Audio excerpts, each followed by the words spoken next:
guys, it's Trina and it's time for another audiobook wrap up. So I do these videos for every 5 audiobooks that I finish. And just as a quick reminder, I'm only going to be reviewing the narration style and how I liked it and how it added or took away from my enjoyment of the book overall. I do review the things like the writing, the story, the characters in my monthly reading wrap-ups, so if you want to know more about a book or what I thought of it overall, you can definitely check out my wrap-ups. Anywhere else that I've talked about any of these books today, I will have that linked in the description below. And there are timestamps below if you want to jump straight to one of these audiobook reviews because you just want to hear my thoughts on that one over the rest of them. So first of all, I realized last time that I reviewed a couple of audiobooks that I had DNF'd, and I totally forgot about another one that I have DNF'd. So I'm going to be talking about it now, and that was Never Fade by Alexandra Bracken. This is the second book in the Darkest Minds trilogy, and I listened to several hours. It was about like 150 something pages worth in the print book that I had listened to, and it was narrated by Amy McFadden, and I think she did fine. I don't think that me DNFing the book had anything to do with her narration. I don't have many thoughts on her narration though. It was kind of typical, kind of standard, but I did DNF this book because the story in this book is not suited to audio, in my opinion. I've read like almost 60 books this year, and 50%, half of what I have read this year has been on audio. So I'm very familiar with the audio format. I am very good at listening to details, picking up those details. I don't usually just miss big chunks of the thing, but when I listened to Never Fade, I was missing everything and I felt completely lost because this book throws you into the action. You're in a new place with new characters. I had no idea how we had gotten here. I did not understand what the main character was suddenly wanting, like what her motivations were now. And I also have realized but right before reading this book that I don't really enjoy Alexandra Bracken's writing. I think that it's very cluttered, it's very descriptive, and it's not that she's a bad writer, it's that I personally get distracted by it, and listening to the audio version of one of her books was just not a good combination for me and my brain and like what I need. So I felt completely lost, and that's over 150 pages into a book, and it's like a 600-page book, and I just kind of went, nah, I'm not gonna do it for another 500 pages, so I DNF'd it. Those are my thoughts on it. Narration, fine, but I didn't enjoy the book in general, you know? Next up, I listened to Windfall by Jennifer E. Smith. This is a YA contemporary novel about 2 best friends. One has a crush on the other one. She buys him a lottery ticket for his birthday, and lo and behold, he wins the jackpot. And now these 2 teenagers are trying to figure out what to do with all this money. The audiobook of this was narrated by Tonya Cornelisi, and I had several thoughts on her narration. She read very slowly compared to all the other audiobooks that I have listened to this year. I had to up my listening speed because I felt she was just reading it extra slow. I also thought she did terrible, terrible male voices. Every single male character in this book sounded like Barney Rubble from that old Flintstones cartoon. They just all kind of sounded dim-witted, and that's not the impression I got of some of these characters. Additionally, I couldn't tell a lot of the male characters apart when they would both be speaking in one scene. Another thing that I did not like about her narration was she paused in odd locations. I remember there was this one line that said, he had blue eyes and hair that curled around his temples. I'm like, why did you pause there? Because I literally thought you were saying he had blue eyes and blue hair. He had blue eyes and hair that curled around his temples. Why is the pause? Why?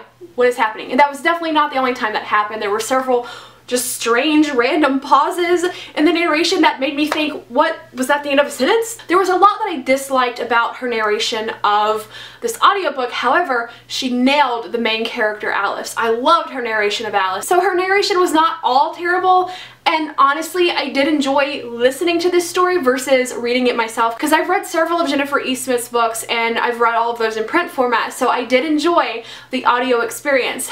This just isn't my favorite narrator. Then I listened to The Burning World by Isaac Marion, which is the sequel to Warm Bodies. This is a zombie apocalypse story, and the first book followed the point of view of a zombie, and it's basically a zombie romance. This second book totally took the story in more of a traditional zombie apocalypse story, and to me I was a little bit bored by it because that's not what I liked about that first book, which was so unique. You know, it was different than every other zombie story, but I digress. I've talked about it in a wrap-up before. This one was narrated by Jacques Roy. His voice is exactly how I picture the main character. I read the first book in print format, I watched the movie adaptation of it. His voice was like perfectly in line with my headcanon of how this character should have sounded.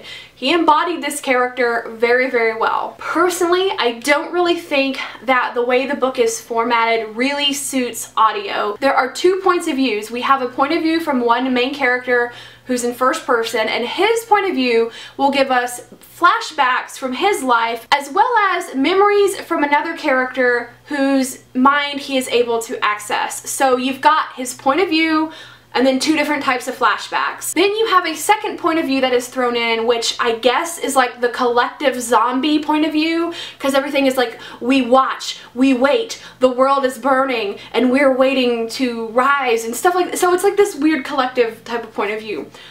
The transitions from narration to flashback, or from character to the collective point of view, happen so quickly that while listening, I wasn't always aware of what part of the narrative that I was in, so I was getting confused. However, I enjoyed listening to it because I do think that's the only way that I got through this entire book, because like I said, I was a little bit bored with the typical zombie apocalypse story, so I did appreciate having that audio available to me.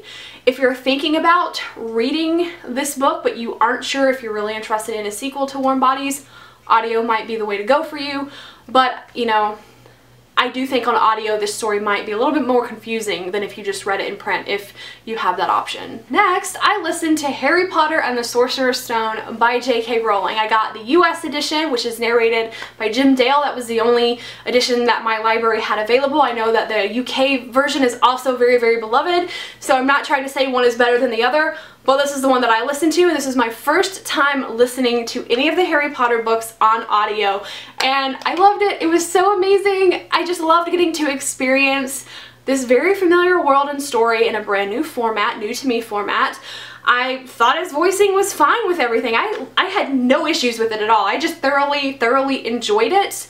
Some of the voices are different than what I had imagined for myself, but that doesn't mean he's an unskilled narrator. Honestly, guys, if you haven't listened to any of the Harry Potter audiobooks, and you can, definitely check them out. It was just very, very delightful. I loved it so much. I don't have much else to say because I loved it, you know? What else do you need to know? It's Harry Potter. I loved it. And the last audiobook I'm reviewing in this wrap-up is Ramona Blue by Julie Murphy. This is a YA contemporary summer romance about a girl who just broke up with her girlfriend, and her childhood best friend moves back to town, and she realizes she might start having feelings for him, which is a surprise to her because she always thought that she was a lesbian, only attracted to girls, and now she's learning that her sexuality is a bit more fluid than that. She still likes girls, which is always acknowledged throughout the book, but now she thinks she might possibly be bisexual because she's exploring a relationship with this guy. This audiobook was narrated by Therese Plummer, and she did such a great job. I loved the book itself, the story, the writing, the characters, and I absolutely adored the narration as well. I thought she just did great with it. I really felt like she brought the story and the characters to life. She brought the emotion when it needed to be brought, and this is set in a small southern town, and so she reads the main characters with a very subtle southern accent. She did a great job, and it really added to my overall enjoyment of this book and this story itself. So I really loved the audiobook of this. I would highly recommend it, but I think that the story itself is wonderful no matter which format that you choose to pick it up in. So that is it for this time. Those were the last 5 audiobooks that I have completed. Out of these 5, my favorite absolutely was Harry Potter, but I feel like that's a given. So I really want to encourage you guys to read Ramona Blue if you're at all interested in this story. It was just a fantastic story and fantastic in the audio format. I would love to know if you guys have read any audiobooks lately that you have loved or you think that I would really enjoy. Please leave those recommendations in the comments below. Thank you so much for watching, and I will see you in the comments. Bye!